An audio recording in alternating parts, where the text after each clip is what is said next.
At 7:30, we got Air Force, who's 1-1, traveling to Baylor, who's also 1-1. Baylor favored by 16.5 points on FS1. John Basha for the Falcons has gone 13-34, thrown for 125 yards, 0 touchdowns, 2 interceptions. Owen Allen has had 20 carries for 75 yards, and Quinn Smith has had 4 catches for 48 yards. DeQuan Finn for the Bears has gone 23-43, thrown for 307 yards, 3 touchdowns, 2 interceptions. Dawson Pendergrass had 26 carries for 131 yards and a touchdown. Josh Cameron had 3 catches for 73 yards and a touchdown. Baylor's 3-1 against Air Force all time. Last game did go to Air Force in 2022. Baylor is 2-0 at home, and they're 1-0 in one-possession football games. Air Force did beat them in 22 bowl game, so that was a big win for Air Force. These are both teams that are coming off disappointing week 2s, right? I think a lot of people expected Baylor to lose to Utah. I think most Baylor fans expected to lose to Utah, but last year they kept it close. Last year they almost beat Utah. They got their butts kicked this time, and maybe because it was in Utah. Wait, no, it was in Baylor, so it's like was it in Baylor? I think it was in Utah, so yeah, okay, that kind of makes sense. But Baylor just got the ever-living crap beaten out of them.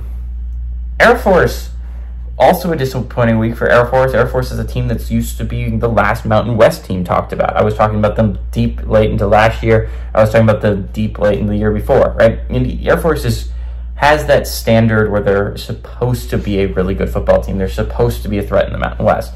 They lost their first Mountain West game against San Jose State, and they didn't look great in it.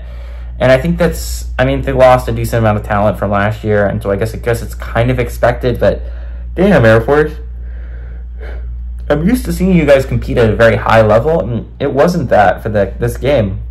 I'm very disappointed. Was disappointed in both teams, in all honesty. If Dave Aranda doesn't make a bowl game, I would say I think Baylor's not going to be his job for very much longer.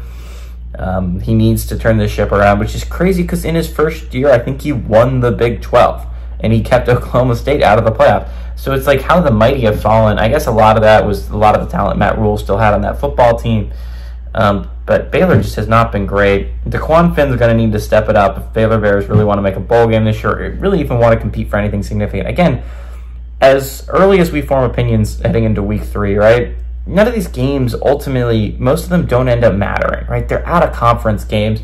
And let's be honest, for teams like the Big 12 and the ACC, that doesn't super matter, because I don't know how many the ACC might get to. Maybe Miami has enough for an at-large bid, but no one from the Big 12 has enough for an at-large bid, not a single team. So as interesting, as fun as early games matter, look for the eye, they really ultimately do not matter for a team like the Big 12, right? The Big 12 is probably the only conference where out-of-conference games don't really matter that much, because they're going to be sending one team probably regardless, and it's going to be the conference champion.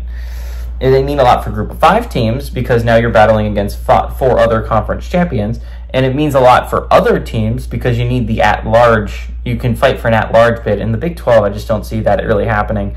So this game really ultimately does not matter all that much, other than reaching bowl eligibility. If your ultimate goal is the playoffs, out-of-conference don't really matter.